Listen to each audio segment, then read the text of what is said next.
It's a journey down the rabbit hole of rock and roll's past, present, and future. It's Barstool Rockers with your hosts, Jim Finn and Dan Michaels. Welcome to another episode of Barstool Rockers, a journey down the rabbit hole of rock and roll's past, present, and future. Now, here are your hosts, Jim Finn and Dan Michaels. Wow, this is deja vu. Like I've been here before. It's deja vu and then deja vu on top of deja vu. That's the weird part. We used to talk in this room a lot from time to time. We used to talk in a room down the hall. Down the hall, yeah.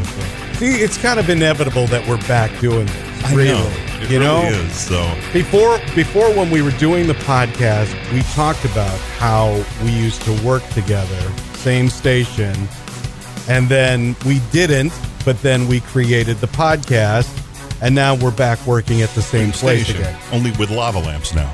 With lava lamps. Yeah, I'm like a bad fungus. You can't get rid of me. I'm just going to follow you around. It's just going to happen. So we're back. It's not aftate in the green can this time. We just embrace it and roll with what life gives us. It is the reunion of the Barstool Rockers, and let's dive right into it. Well, we got a lot of stuff to talk about. We talked about doing this. It's a much less scripted version now, I think. It's going to be more off the cuff and just, have bare notes instead of big stories in front of us. So that's a good thing. We'll hit the heavy hitter. Yeah, exactly. Well, and that's kind of the intent, I think, this time around, is we're going to talk about the heavy hitters. It's not going to be a scheduled thing, really. We're going to do it when it's time to do it. When we feel it. Yeah, exactly. And if we're in your feed, thank you. So the first story is AC/DC. Yesterday. What's going on there? A lot of hubbub. Yesterday, there's a fan and her boyfriend who live really close to the studio up in Vancouver where they've made the last 3 albums. Mm-hmm. And yesterday, it was a couple days ago they caught the picture, but yesterday they posted a picture of Brian Johnson and Phil Rudd. And I don't think we've seen a picture of Brian Johnson with any AC/DC member for quite some time. No, exactly. Yeah. So that kind of cranked it up. That's what started it. Yeah, that got things going. What's going on at the studio? Yeah. And then today, Angus Young was seen in a photo lighting up Stevie Young's cigarettes. Mm-hmm. And then, so that picture came out. And now all of a sudden, there's an umbrella posted out there that you can't see what's going on. So it's really got everybody's curiosity piqued here. It's making everybody wonder. And what do you think? Do you think they're tipping their hand a little bit, or is this just something that... The fact that the umbrella is there must say something. Yeah. It's like, okay, we're tired of that. Please do something about it. Mm-hmm. But now the question becomes, who's going to be playing bass? And all centering around this studio in Vancouver. Yep. That's where they did the last 3 albums, and everybody assumes that's where this one's happening too. So that's awesome. I hate to get really, really jazzed about these things because then nothing happens, but exactly. It certainly seems like something is going on. I know who I would like to see playing bass. Duff McKagan? That wasn't my first choice. McCartney? I think the odds on that one are like 50,000 to 1. But that's a slim chance there. No, I'd like to see Cliff back in the fold. Exactly. And when he retired, it was all, we kind of briefly discussed this earlier. It was all about, loyalty to the pack. Mm-hmm. And he said, with Phil being gone and Brian and everything. Malcolm passing. Exactly. Yeah. So that's where that one is, and I think now, if they've got Brian and Phil back in, it would just make sense for Cliff to be back in there. Yeah, you would think. Maybe Cliff just wasn't totally on board with Axl filling in. Maybe Axl will play bass. Just put on a pair of mittens and start punching things. Ding, ding, ding, ding, ding. Well, he'd be late for the studio recording, so that always. Yeah, Cliff Williams being back with AC/DC and the whole band reuniting back there, that would be awesome. So that'd be huge. I think that would make the next album monstrous. Now, what drove Angus to decide that Axl wasn't the guy to go forward with and then he needed to go back to Brian, which I think personally is the right decision. And I think we've discussed this before quite at length. So that's my opinion. Well, there was a lot of craziness that happened there for a while. Some Phil Rudd went through a bad patch a few years ago. Yeah, he had legal problems and was Yep. involved in drinking and drugs and Right, and then- I think trying to have somebody killed was one of the allegations. Right. So, And then Brian Johnson with the hearing problems and all the medical issues. and he's been working really close with the company about hearing correction and things like that. So I mean that's amazing. And so out of that bad comes some good for the future. Yeah. That's the part I think is so cool. So Fingers crossed. exactly. Yeah. So hopefully for the music industry as a whole and the larger, for the benefit of Brian going through the hearing loss and then being able to do the medical work and the studying with him and developing new technology and just for rock and roll in general. Yeah, it's about time for another AC/DC album. Well, exactly, and we've got so few things coming out right now, Right.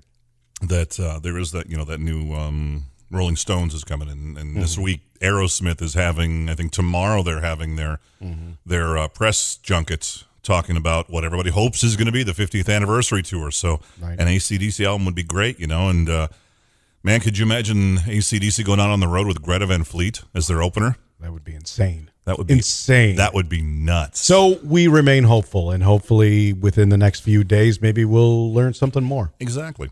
So the other thing we were talking about today is Mick Fleetwood and saying, he doesn't wish any ill will on Lindsey Buckingham, and there's been the rock critic guy that I sent you the video of this morning, having all of his own his own theories and opinions and assumptions on that. So, I'm paraphrasing here, but I think what Mick basically said was the band just wasn't happy. They just weren't happy leading up to this departure of Lindsey Buckingham. Well, and they were talking about time, and I bet he was probably happy with rumors when the rumors of the rumors building everything. So, they talked about time. Were they supposed to wait until Lindsey got off tour to go do this? Which is what he wanted to do. We're talking about the fall tour that. Yeah. And were they supposed? Is it an Irving Azoff thing? And he talked about the two big, the two big high ticket events that were West Coast, East Coast earlier this summer. Yeah. Did Irving have something to do with it? Because a lot of people he's feel Fleetwood like Mac's manager, and he's the Eagles manager. Was it Stevie wanting Mike Campbell in there, but Mike Campbell can't do the vocals? He can't really sing, so that's why they brought in Neil Finn from Crowded House to do the vocals. And that works out well for you, because then that puts a little more into the trust for you, When he passes, it comes to you. Yeah, well, a lot of people were a little disappointed when they found out about Lindsey Buckingham not being in the band, and it was a little bit of you being point one. the finger at you me, being one. But I am a big Lindsey Buckingham fan. So now, did you go to the show here locally when they did that? When Lindsey was at the State Theater, Yeah. Yes, I was. And see, that to me was just a sign of how a market doesn't appreciate something. I mean, you saw 600 people there in a 1099 house. Well, that's shocking to me, to go to a show like that and not see it to the gills. That's because the banner of Lindsey Buckingham doesn't fly quite as high as the banner of Fleetwood Mac. Everybody knows the name Fleetwood Mac. And I guess if they would have promised to play Hollywood or Holiday Road, it would have gone a lot better, right? Well, so I don't know. What are your thoughts on this? I mean, Mick Fleetwood. When will we see another Lindsey Buckingham? It'll happen. We know it. This band has always been about drama. And I will say that even though I'm a Lindsey Buckingham fan, I will say that the band has had so many different incarnations over the years, even before Buckingham and Nix joined the group. And they've all been great incarnations. If you remember going back to the Bob Welch days, the Peter Green days. I mean, they've been through different lineups. Well, and there's been so many different conversations about how this is such a bastardization of the name, and this is such a letdown, and all these different things.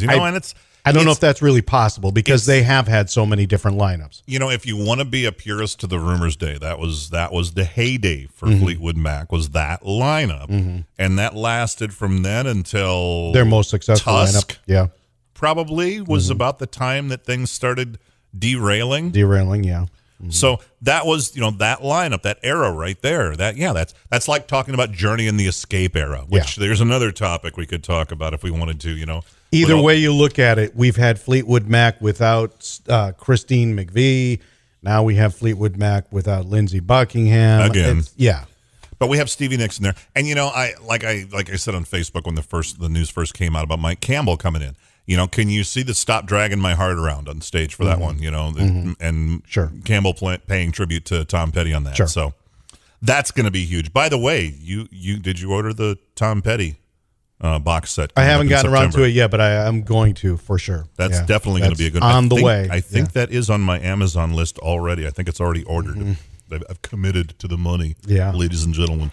I also committed to the 3.2 album that comes out tomorrow. We're talking about that's 3. Getting back to the prog roots there. Yeah, which is Keith Emerson, Carl Palmer, and Robert Berry. Yes, thank you. And he has been making this his project. He's poured a ton of time into this. And there are a couple of videos out there on YouTube. The album comes out tomorrow. It's like 7 or 9 tracks. And it has that sound of that era when we had bands like 3 and GTR and Emerson, Lake and Powell, you know, just when prog rock, something different was welcome. Yes. Almost welcomed into the mainstream. I know. It's scary. We should probably make sure that our present employer has that going on. And by the way, for those of you who are, you know, audience of the radio station that we work on in Eau Claire here, the Fleetwood Mac thing, of course you can win your way to see them. You just need to be listening to us for your chance to text and win, right? Yeah. So there's our shameless plug to the mothership for the day. Hey, it would be cool to see Fleetwood Mac in Vegas. Oh, you know? hell yes. Yeah. We're not eligible though. No, so Fleetwood Mac and Skinner. That'd be pretty darn cool though. Very cool. So yeah, there you go. There's kind of where we're gonna go here. I think little couple good topics, and we're back. We're kind of back. Dip our toe in jacuzzi, baby, and see what happens with it. Well, I guess this is the time of year for kids to horse around. And we're back.